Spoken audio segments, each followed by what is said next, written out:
Welcome to the new season. In today's episode, we're talking about the inspiring story of the founders of the Grammy Award-winning Alphabet Rockers, a kids band based in Oakland, California. Join us as we explore how they're making a difference through music and empowering kids to be advocates for social justice.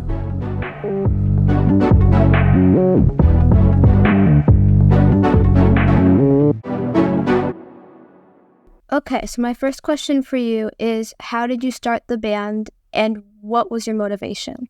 Love it. The band is always evolving in Alphabet Rockers. Mhm. It was back in 2007 that we really started building this band out of a love of hip hop and theater. And how it's come over the years is that we love to have people join us on stage and find their light, sing, dance, create with us, move with us. And Tommy and I continue to be the leaders, and it's lucky that we actually really love spending time together because it's been 15 years. 15 years of working every day to kind of build this up and make Alphabet Rockers what it is. Yeah, and motivation wise, I think that our motivation has changed. To begin with, in 2007, we were just really trying to give kids, young people, a different perspective on learning um, through hip hop music. For me personally, I was definitely feeling like I was bringing a service to schools that hadn't been in schools, and I was trying to get like hip hop music and hip hop culture into schools. Um, and that was a big motivation, and how to use these as learning how to use hip hop and rhythm and rhyme for learning. And yeah, that's how it's kind of started. Because back in the day, I mean, I learned all of my lessons from school, from like Schoolhouse Rock and things. I didn't realize I knew what the preamble was when I got to high school, because I knew the song from Schoolhouse Rock, and I was like, oh, okay, you know. So that was part of the motivation. And then once we started to, I mean, my wife had a kid, and then they started growing up and getting into school and started experiencing things. Our motivation shifted to, to lessons about, reading, writing, and arithmetic, or colors and shapes, to how to empower people how to empower young people to, like, basically stand up for themselves, and to actually show people that they can stand up for other people. So I think that was the next motivation. Yeah. What is like your main goal as a collective? I always say this, and it's kind of a half joke, but our goal as an organization is to not have to be an organization. uh, that's our goal, is like when we have enough people in our world that are thinking critically and thinking inclusively, and being, I don't know, the model humans that we are, instead of like where we are right now. There's a lot of division and things like that. Once all of that is over, then we're done. Yeah. And until then, I mean, to me, it's always been about inclusion. What does inclusion really mean? And how can we love ourselves so much that we're not scared when someone's different than us and needs different things than us, like, and allow fairness to be bigger than getting what you want. Fairness being bigger than yourself. I think that is like why we keep moving and growing, and we'll meet new people who need more things, and then we say, oh well, we need to change too, so that we can make music that reflects what you need.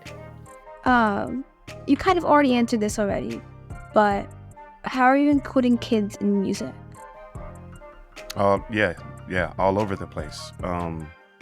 Not just we're not making music just to show kids. We're making music that kids want to hear.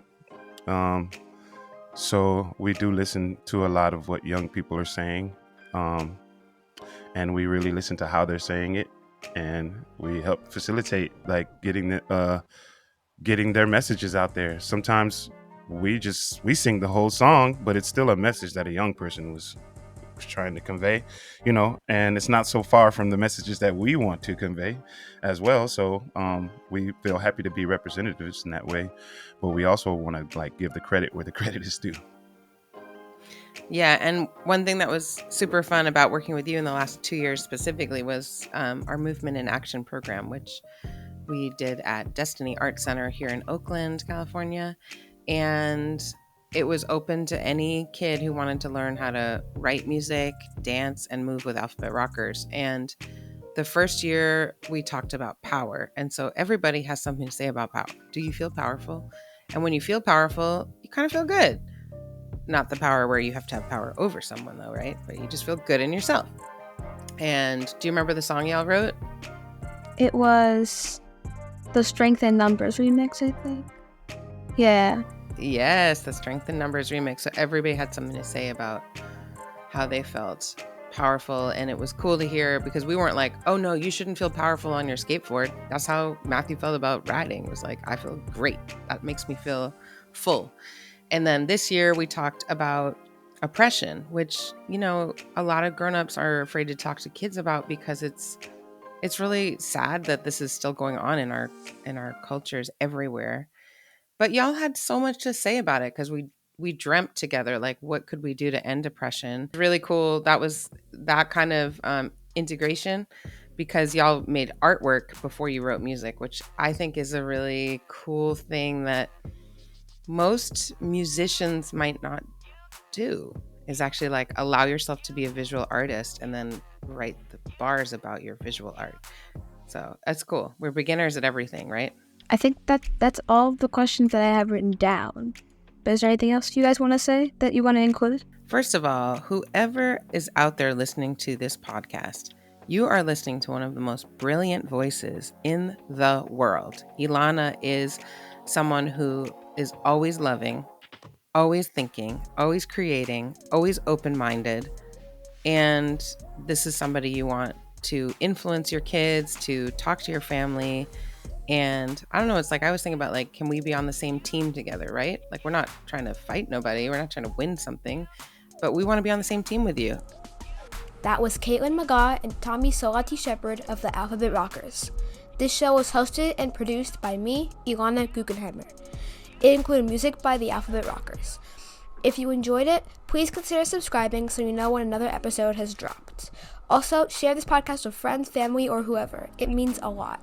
For more info, go to kidsforjustice.org, and if you want to support the Alphabet Rockers' work, you can donate at alphabetrockers.com/donate. Thank you so much for listening.